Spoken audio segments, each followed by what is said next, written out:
European এক মূর্খ দার্শনিক নামের, তাদের কাছে দার্শনিক, আমাদের কাছে মূর্খ, এরকম এক দার্শনিক পণ্ডিত আমরা পত্রিকায় আরে বইতে, উর্দু বইতে নিজে পড়ছি।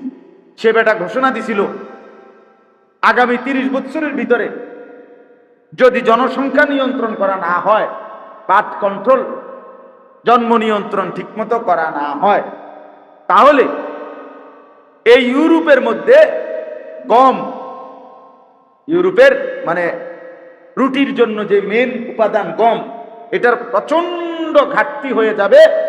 মানুষ ক্ষুধা, দারিদ্র্য এবং দুর্ভিক্ষের নিশ্চিত মুখোমুখি হবে। মজার ব্যাপার হলো ওইখানে রিপোর্টে লিখছে ওই কিতাবে যে পরবর্তী অল্প সময়ের ব্যবধানে ওই যে দেশগুলোর উপরে সে ভবিষ্যৎবাণী করছিল, ওই দেশগুলোতে এই পরিমাণ গম উৎপন্ন হয়েছে, শেষ পর্যন্ত গুদামজাত করে অসংখ্য অগণিত টনে টনে গম তারা আগুনে পুরাইয়া জ্বালাইয়া ছাই করে দিচ্ছে। এটি থনের আর জায়গা, আর কোনো ব্যবস্থাপনাই নাই। বাট এটি থুইব কই? এটি কি মাটির তলে নি থুইত? তাইলে ওমা নুনাজ্জিলুহু ইল্লা বিকদারিন মা'লুম। সাংঘাতিক কথা এটা। আল্লাহ, আমি তো আল্লাহ তাআলা। তুমি আপনার যে 4 ছেলে হইলে, আপনার যে 4টা 5টা ছেলে হইলে, মেয়ে হইলে, সন্তান হইলে ঘাটতিতে পড়ে যাবেন, আপনি বুঝছেন, তাহলে আপনার 5 ছেলে সহ সবার হায়াতের যা ভাত তরকারি এটি এক লগে দিয়ে লাভ, তাহলে তো আপনি নিশ্চিত হবেন যে না ঘাটতি হইতো না। এটি রাখবেন কোনানে? কথা বুঝছেন না আপনি? আপনি এটি হেফাজত থুইবেন কোনানে? তো তাইলে আপনার যেই বাচ্চা সামনে আসবে তার রিজিক আছে না নাই, এইটা আপনি এখন বুঝলেন কিভাবে? কেউ তো জানে না আগামীর মুহূর্ত। বেটা, তুই নিজেই তো জানস না আগামী মিনিট তুই বাঁচবি কিনা, তো তোর 30 বছর পরে ফুতে ভাত খাইতে পারবো কিনা, এটা তুই বাঁচলি কেমনে? তুই কি বাতরান দেখে এরকম বেউকুফে বলেন? এই জন্য বার্থ কন্ট্রোল, জন্ম নিয়ন্ত্রণ অথবা জনসংখ্যা নিয়ন্ত্রণ, পপুলেশন নিয়ন্ত্রণ, এটা একটা ফালতু মতবাদ। ফালতু ফালতু ফালতু, পয়কার পা ল তরসুগের তু, ফালতু বাজে কথা, একদম ভুয়া কথা, ভুয়া ভুয়া, একদম ভুয়া, একদম ভুয়া। এই পৃথিবীতে প্রথম যখন জন্ম নিয়ন্ত্রণ এর প্রথম যখন এই আমেরিকানরা, ইউরোপিয়ানরা এই মতবাদ প্রচার করছে পৃথিবীতে, 2টা বিষয় দেখাইছে। মেইন বিষয় এক হলো মানুষ বাড়লে আবাসন বাইরে যাবে, অর্থাৎ তাকে থাকার ঘর, থাকার জায়গা দিতে হবে বেশি। তাহলে সমস্যা কি হবে? সমস্যা হলো ফসলের জমি কমে যাবে, উৎপাদনের জমি কি হয়ে যাবে? কমে যাবে। এই 2টাই মেইন কথা ছিল। আবাসন কি হয়ে যাবে? বেড়ে যাবে। উৎপাদনের জমি কি হয়ে যাবে? কমে যাবে। জমি তো আর বাড়ে না, পৃথিবী তো আর 3টা হয়ে গেছে না। কথা বুঝছেন না? তাইলে আপনার, অথচ আজকে এত বছরের ভিতরেও ওই মূর্খরা, ওই বেঈমানরা এই মিথ্যা ভ্রান্তিকর মতবাদ দিয়া কবরে চলে গেছে, জাহান্নামে চলে গেছে। মুশরিকরা যারা এগুলো মতবাদ দিছিল, কিন্তু আজকে পর্যন্ত পৃথিবীতে কোথাও মানুষ, এখনকার অবস্থা হইল মানুষ এক ভবনেই 1 গ্রামের মানুষ আটে। কথা বুঝছেন কিনা? 10 তলা এক বিল্ডিং এ 500 মানুষ, 1000 মানুষ কি করতে পারে? আরামসে থাকে। তাইলে না আবাসন বাড়াতে কোনো অসুবিধা হয়েছে, না ফসলের জমির কোনো সমস্যা হয়েছে, না খাদ্য খাবারের উৎপাদনের কোনো অসুবিধা হয়েছে, কোনো কিছুরই কোনো অভাব। আমি শুধু ওই দিনও বলছি, আমি একটা বিষয়, শুধু একটা, এই মুহূর্তের সিজনের একটা বিষয় চিন্তা করেন। শুধু আশ্চর্য লাগছে আমার কাছে, লাগে এটা যে রূপালী আম দেয় এখন যেটা খাইতেছি আমরা সবাই আজকে মাসখানিক ধরে। সুবহানাল্লাহ, সুবহানাল্লাহ। সারা বাংলাদেশের কত বাজারে, কত হাজার বাজার, বাংলাদেশের ছোট বড় লাখ লাখ কি পরিমাণ রূপালী আম কারি কারি, ক্যারেট ক্যারেট। আর একটা এক জায়গা যে এই নিমসার আমার নিজে আমাদের জহির ভাই নিমসার মুকাম মাদ্রাসার মুহতামিম কইতেছে, হুজুর এই যে ট্রাককে ট্রাক নামতেছে একটাও মুকামের পরে আর থাকে না, সব কে খায় কে নেয়। এত আম বাংলাদেশের থেকে কেমনে উৎপাদন হইলো, কিভাবে খাইবে, কেমনে চুপ, চিন্তা করেন আপনি কোন পুরা বাজার দখল দিয়ে লাইছে। কোন আম এখন আর অন্য কোন নামের আমের নামও কই দেখতো না মানুষ। আম কি তার রূপালি, আম রূপালি মানে এই রূপালি আর এটাই আম, আবার এটাই মজা। সুবহানাল্লাহ। ওই বেঈমান যদি দেখতো এই জন্ম নিয়ন্ত্রণ মানুষ বাড়লে সমস্যা হইবে, তারে যদি নিমশের বাজার কদ্দুর বইয়ান যাইতো তে বুঝলো হইলে যে তুই শুধু আমের ক্যারেট কি গণবি, এরপরে তোর তরকারির ক্যারেট না মামু পরে তোর মাথা দিয়া, তুই আগে শুধু আমের টিকন,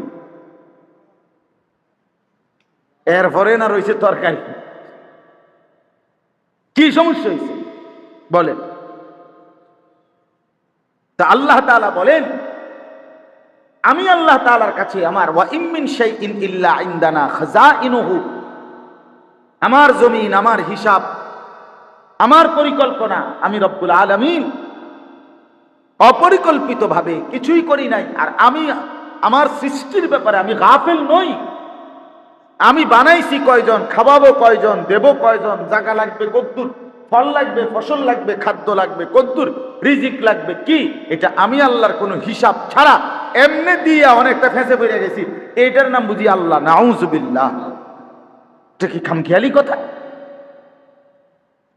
এতটা অযৌক্তিক, অবাস্তব, অবান্তর কথা কিভাবে হতো? তাইলে এখন দেখেন, উপার্জন, কামাই রোজগার, স্ত্রী সন্তানের জন্য প্রত্যেকটা মানুষের ভিতরে এই মানসিকতা, এই ইচ্ছা আকাঙ্ক্ষা, এটা আল্লাহ তাআলার দান। ফলে মানুষ কষ্ট থেকে কষ্ট, বোঝা থেকে বোঝা, ভারী থেকে ভারী কাজও কর্ম করে থাকে, স্ত্রী সন্তান পরিবারের মুখে হাসি ফুটাবার জন্য, ঘর পরিবারের সংসারের চাহিদা পূরণের জন্য। বিশেষ করে দেখেন যারা প্রবাসী, এই উপার্জনের জন্য, শুধু উপার্জন, স্ত্রী সন্তান নিয়ে পরিবারের রোজগার, কামাই রোজগার, এদের উপার্জনের জন্য বছরের পর বছর হাজার হাজার মাইল দূরে, লক্ষ মাইল দূরে, পুরা দেশ, পরিবার, বংশ, সমাজ, ঘর সবার থেকে বিচ্ছিন্ন হয়ে মাসের পর মাস, বছরের পর বছর দিন কাটে। সৌদি আরবে আমি এইবারও এমনও ভাই দেখছি, জিদ্দা থাকে 28 বছর ধরে সৌদি আরব, 32 বছর ধরে সৌদি আরব। তাহলে এই বাচ্চারা যদি 14 বছর বয়সে কিংবা 16 বছর বয়সে গিয়ে থাকে, এরপরে যদি আজকে 32 বছর থাকে, তাহলে 32 আর 16 কত হইল? তা তার আর হায়াতের রইল, তার আর জীবন যৌবন আর রইল কি? বাকি আছে কি? সুখের আর জিরাইবার, অবসর নেবার টাইম করি? শেষ তো এমনি এমনি হায়াত। 28 বছর বিদেশ, তার রইলটা কি? তা এই যে লম্বা সময় উপার্জনের জন্য, রিজিকের ফিকির, উপার্জনের ফিকির, স্ত্রী সন্তানের মুখে খাদ্য তুলে দেওয়ার ফিকির। আচ্ছা, এরপরে দেখেন দেশে আমাদের জীবনের প্রত্যেকের 60 বছরের বুড়া মানুষ অথবা 18 বছরের যুবক মানুষ, সবার দিলের মধ্যে এই ঘর পরিবার, স্ত্রী সন্তানের উপার্জন, একটু আরামে থাকা চলা, তাদের জন্য একটা ঘর, তাদের জন্য একটু জমি, তাদের জন্য একটু টাকা পয়সা, তাদের একটু আরামের ব্যবস্থাপনার জন্য আমাদের প্রত্যেকের জিন্দিগি বেশি অংশ, বলা যায় মূল অংশই জিন্দিগি এর পিছনেই ব্যয় হয়েছে। ঘন্টার পর ঘন্টা কর্ম করতেছে এই সংসারের একটু উপার্জন বাড়াইবার জন্য, বউ বাচ্চা নিয়ে, সংসার নিয়ে একটু ভালোভাবে চলার জন্য। তাহলে কি বোঝা গেল? উপার্জনের নেশা, আগ্রহ, আকাঙ্ক্ষা এই দুনিয়াতে প্রত্যেক মানুষের ভিতরে আল্লাহ প্রদত্ত, আল্লাহই দিয়েছেন। তো যেহেতু আল্লাহ তাআলাই দিয়েছেন, স্ত্রী সন্তানের প্রতি আগ্রহ, উপার্জনের প্রতি আগ্রহ, আল্লাহ তাআলাই এটার সব রকমের মূল নীতি আল্লাহ তাআলাই বলছে। অর্থাৎ আল্লাহ তাআলাই নির্ধারণ করে দিয়েছেন যে তোমার সেই আগ্রহ আকাঙ্ক্ষা কতটুকু পর্যায়ে বৈধ, কতটুকু পর্যায়ে অবৈধ। আর তোমার সেই আগ্রহ আকাঙ্ক্ষা তুমি সম্পূর্ণ নিজের কাঁধে আমি আল্লাহকে ভুলে তুলে নিও না। তোমারে কাজে লাগাইয়া, তোমারে ব্যবসাত লাগাইয়া, তোমারে চাকরিতে ঢুকাইয়া দিয়া, তোমারে বিদেশ পাঠাইয়া দিয়া আমি আল্লাহ বিশ্রামে যাই নাই, নাউজুবিল্লাহ। আমি তোমারে ছেড়ে দেই নাই, আমি তোমারে ভুলিও নাই। তোমারে কর্ম বন্টন করে দিছি, কিন্তু মূল রিজিক আমি দিচ্ছি। মূলত দিচ্ছেন কে? কোরআনুল কারীমের মধ্যে আছে, আল্লাহ তাআলা বলেন, ওয়ামা কুন্না আনিল খালকি গাফিলিন। আল্লাহ বলেন, শোনো, আমি আল্লাহ আমার সৃষ্টির থেকে মোটেই গাফেল নই। আমি আল্লাহ গাফেল নই আমার সৃষ্টির ব্যাপারে। কয়জন বানাইলাম, কতজন আছে, কতক্ষণ আছে, কে নাই, কে আছে, আমি গাফেল না। এই কায়নাতের মধ্যে যত কিছু আছে সমস্ত কিছুর নিখুঁত হিসাব 24 ঘন্টা আল্লাহ তাআলার কাছে আছে। আছে কিনা বলেন? আছে। কোরআনুল কারীমের মধ্যে আল্লাহ তাআলা বলেন, লাকাদ আহসাহুম ওয়া আদ্দাহুম আদ্দা। আল্লাহ বলেন, আমি তোমাদেরকে বেষ্টন করে আছি। আল্লাহ বেষ্টন করে আছেন সবাইকে, সবকিছুকে। এবং আল্লাহ তাআলা পুরা সেকেন্ড মিনিট জিন্দেগির সব গুনে গুনে রাখছেন, গুনে গুনে। তাহলে আল্লাহর নজরে, আল্লাহর হিসাবে আড়ালে আমরা কেউ নই, আল্লাহর সীমারেখার বাহিরে আমরা নই। আচ্ছা, তাইলে এবার দেখেন এই কথাটা আল্লাহ তাআলা এই আয়াতে এবার বুঝাইতে চাইছেন যে বান্দা, তোমারে বানাইছিও আমি, তোমার মধ্যে উপার্জনের আকাঙ্ক্ষা, কামাই রোজগারি করার যে আগ্রহ, এটা আমি দিছি। স্ত্রী সন্তান যে কয়জনের লাগে তুমি টেনশন করো রে, এরা আমি দিছি। তাহলে যেহেতু সবটা বিষয় আমার দেওয়া, যেই জমিনের উপরে তুমি উপার্জন করবা সেটা আমার, যেই আসমানের নিচে তুমি উপার্জন করবা সেটা আমার, যেই সূর্যের আলোতে তুমি কামাই করবা সেটা আমার, যেই দিনের আলোতে তুমি উপার্জন করবা সেটা আমার। জাআলনান নাহারা মাআশা। আল্লাহ বলেন, উপার্জনের জন্যই আমি দিনের আলো বানাইছি, আর বিশ্রাম আর নিদ্রা, ঘুমের জন্যই আমি রাত্রি বানাইছি, রাত্রি বানিয়েছি। তাইলে আল্লাহ তাআলা বলেন, সব যেহেতু আমার, উপরের দিকে যা তাও আমার, নিচের দিকে যা তাও আমার, তুমিও আমার, পরিবারও আমার, অর্থ উপার্জনের এই আগ্রহ এটাও আমার। সব যেহেতু আমার, তাহলে আমার নির্দেশনাটা, আমার ফয়সালাটা, আমার কথাটা তোমার দিলে লাগে না কেন, অন্তরে বসে না কেন? আমার কথাটাকে তুমি বারবার প্রত্যাখ্যান করো। কথা বুঝেন নাই? যেখানে আল্লাহ তাআলাই বললেন, তুমিও আমার, স্ত্রী সন্তানও আমার, আসমান জমিনও আমার, সবই আমার, উপার্জনের আগ্রহ বানাইছি আমি। তাইলে তুমি অন্যায়ভাবে উপার্জন করো কেন? হারাম রোজগার করো কেন? আমার নিষেধ অমান্য করো কেন? আর আমার কথার উপরে তোমার আস্থা নাই কেন? আমি তো বলেছি বারবার যে আমি তোমার স্ত্রী সন্তান যে কয়জন নিয়ে তোমার ফ্যামিলি, এটা আমি দিছি, আমার হিসাব আছে। অতএব আমি আমার হিসাব মতে প্রত্যেকের রিজিক পৌঁছাবো। এটা তুমি বুঝতেছো না, মানতেছো না কেন? তুমি কেন আমার নিষেধ, আমার হুকুম, আমার বিধান লঙ্ঘন করছো? কোরআনুল কারীমের মধ্যে আল্লাহ তাআলা বিভিন্নভাবে আল্লাহ তাআলা কোরআনে কথাটা বলছে, ওয়া কাদ্দারা ফিহা আকওয়াতাহা। আল্লাহ তাআলা বলেন, আমি জমিনের মধ্যেই আমার সমস্ত সৃষ্টির জন্য, তাদের জন্য যে কুত খাদ্য আহার আমি আল্লাহ তাআলা নির্ধারণ করেছি। তাহলে আমার জমিনের মধ্যেই আমার মাখলুকের রিজিক আমি রাখছি।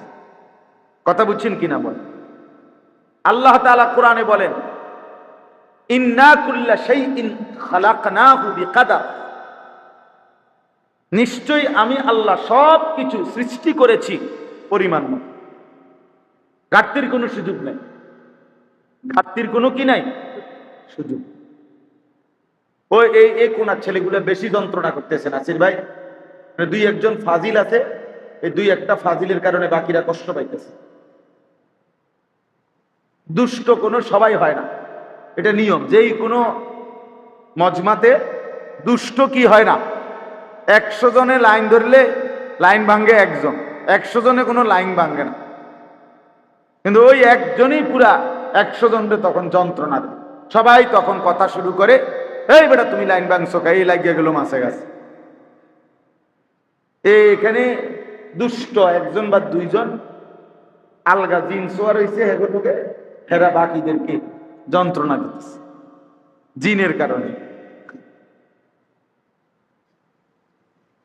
এই জন্য তোমরা আপাতত জিন তাড়ানোর জন্য কমপক্ষে আউযু বিল্লাহি মিনাশ শাইতানির রাজিম এটা পড়ো, তো কামে দেখবা জিন দেয় হলো, আলগা যেটা বর করছে এটা চলে যাবে।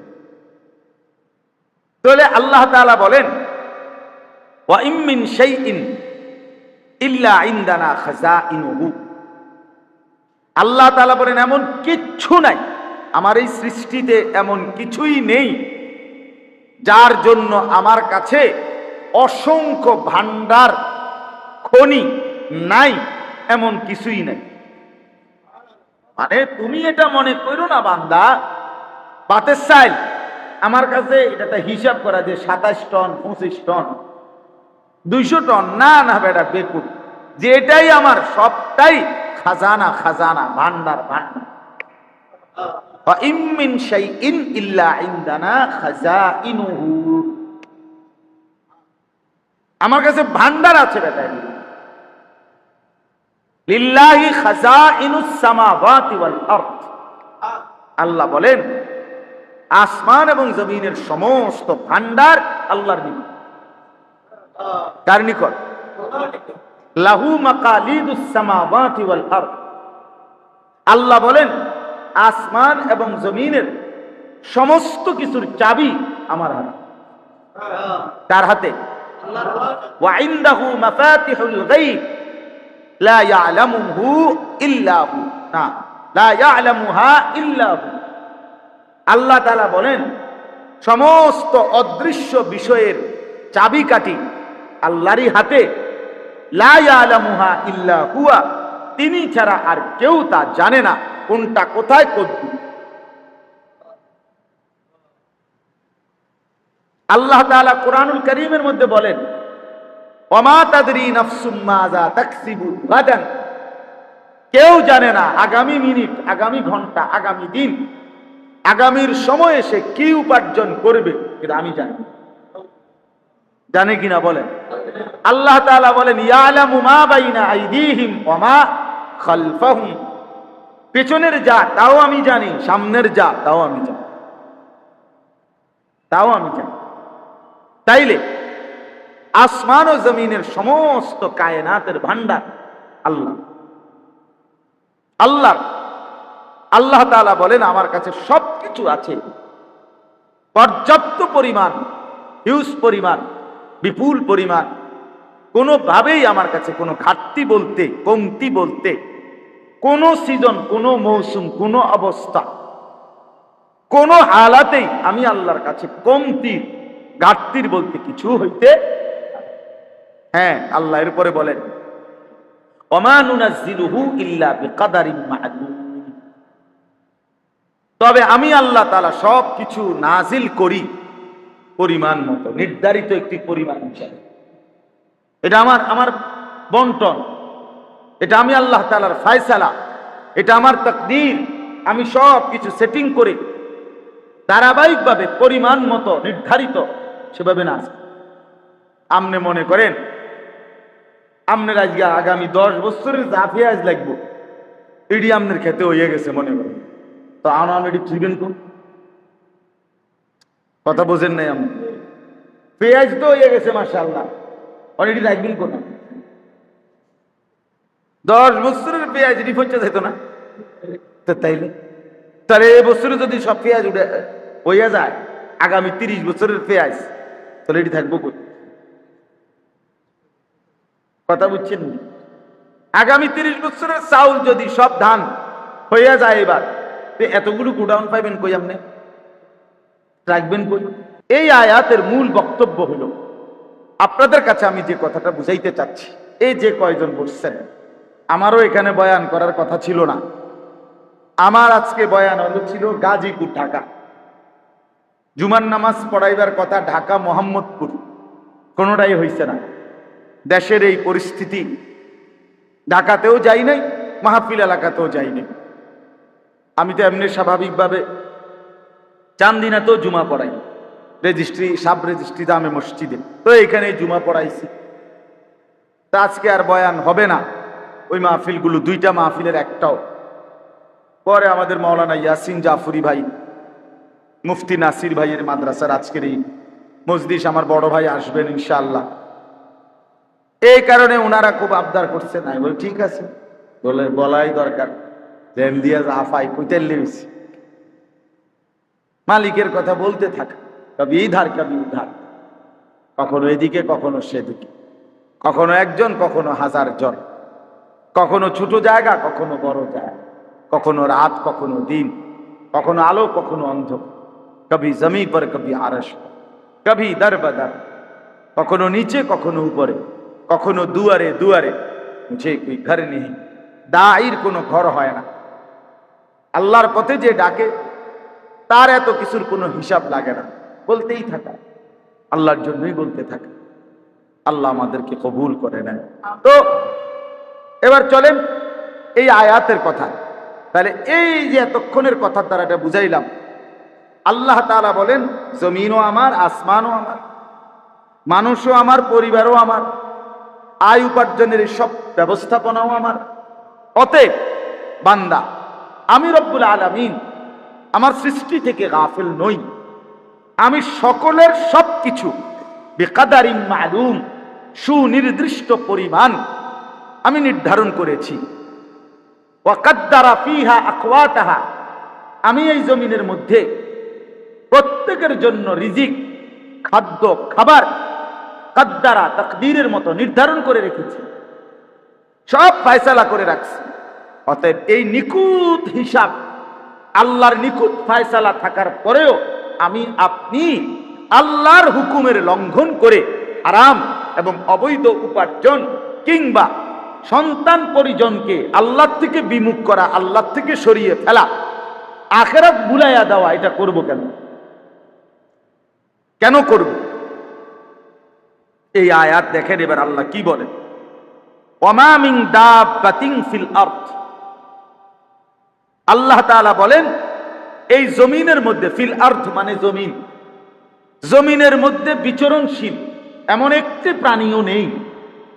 অর্থাৎ এই জমিনের মধ্যে মানুষ বলেন, গরু বলেন, ছাগল বলেন, হাঁস বলেন, মুরগি বলেন, কুকুর বলেন, বিড়াল বলেন, সাপ বলেন, বিচ্ছু বলেন, পিঁপড়া বলেন, মাকড়সা বলেন, যা বলেন, যা কিছু জমিনের মধ্যে চলাচল করছে, হ্যাঁ, মাটির উপরে হোক আর মাটির নিচে হোক, পাহাড়ের উপরে হোক আর সাগরের গভীরে হোক, এক কথায় আসমানের নিচে যা, সবই তো জমিন।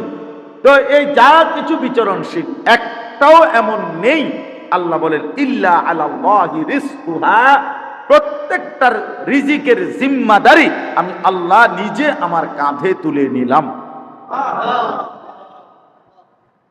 ওয়ামা মিন দাব্বাতিন ফিল আরদ ইল্লা আলাল্লাহি রিজকুহা, সব কিছুর রিজিক আমার দায়িত্বে, আমি রব্বুল আলামিনের হিসাব সব। তাইলে এবার বলেন, এই এক কথা আমাদের জীবনের ভিত্তি, এই এক কথা আমাদের ঈমানের ভিত্তি। জীবনটা যদি কেউ সহজ করতে চায় তাহলে এই এক কথাই যথেষ্ট। কেন মিথ্যা বলবো, কেন চুরি করব, কেন ডাকাতি করব, কেন সুদ খাবো, কেন কিস্তি নেব, কেন হারাম রোজগার করব, কেন ওজনে কম দিব, কেন ধোকাবাজি, বাটপারি, ফিটারির ইনকাম, মিথ্যা ইনকাম উপার্জন কেন করব? আমার বউ যেন বেশি খাইতে পারে, আমার ছেলে মেয়ে বেশি যেন খাইতে পারে। অথচ আল্লাহ তো বলছে, কসম বান্দা, এক লোকমা, এক জাররা, এক বিন্দু আমার ফয়সালার অতিরিক্ত ভক্ষণ করতে পারবে না। শুধু শুধু শুধু শুধু তুমি শুধু শুধু নিজেরে বরবাদ করলা, শুধু শুধু বরবাদ। রাসূলুল্লাহ সাল্লাল্লাহু আলাইহি ওয়াসাল্লাম বলেন, এবার নবীজির হাদিস শুনেন। আল্লাহর নবী বলেন, আর রিজকু মাকসুম, রিজিক বন্টন করা হয়েছে। আল্লাহ তাআলা প্রত্যেকের রিজিক বন্টন করে রেখেছে। বন্টন, কেউ বেশি খাবে, কেউ কম খাবে, মালিকের ফয়সালা। আপনি যদি বলেন, আল্লাহ তারে আপনি বেশি দিলেন, আমারে কম দিলেন না, আল্লাহ যদি জিজ্ঞাসা করে, মনে করো তোমারে কমে দিলাম, কিন্তু তুমি যে কমই পাওয়ার যোগ্য বা পাইতেই হবে, তোমার এই কমটাই দিতে হইবে, আমি এটার কারণে বাধ্যকা, তোমার কি উত্তর? বোঝেন না কথাটা? আবার আরে আমি 300 টাকা দিছি, আপনারে 100 টাকা দিছি, আপনি যদি বলেন আমারে 100 টাকা দিলেন, আর আমি যদি বলি তোমারে 100 টাকাই দিতে হইব, এটা কি কারণ? তোমার কি কারণ? কি কারণে তুমি 100 টাকা প্রাপ্য? তোমার কি শরীরটা তোমার, না তোমার আত্মাও তোমার, না আসমান তোমার, না জমিন তোমার, না ক্ষেত তোমার, না উপার্জনের এই ক্ষমতা তোমার? তোমার কি তা? তো তাইলে তোমার 100 টাকা দিলেই কি, 200 টাকা দিলেই কি, 20 টাকা দিলেই কি, তুমি আলাপ করার কি? কথা বুঝছেন না? তুমি তুলনা করার কি? তুমি তুলনা করার, এটা আমার ইচ্ছা, কাকে বেশি দেব, কাকে কম দেব, এটা আমার ইচ্ছা। আমি অনেক সময় বলি, মনে করেন আমরা অনেক সময় বলি যে আমার উপরে বিপদ আসছে, তা আমি গা খোদা, আমরা বলি যে বিপদ, এই মুসিবত আমারে নি দেখলা, মুসিবত বুঝি আমি, আল্লাহ আমার কান্দে নি দিন।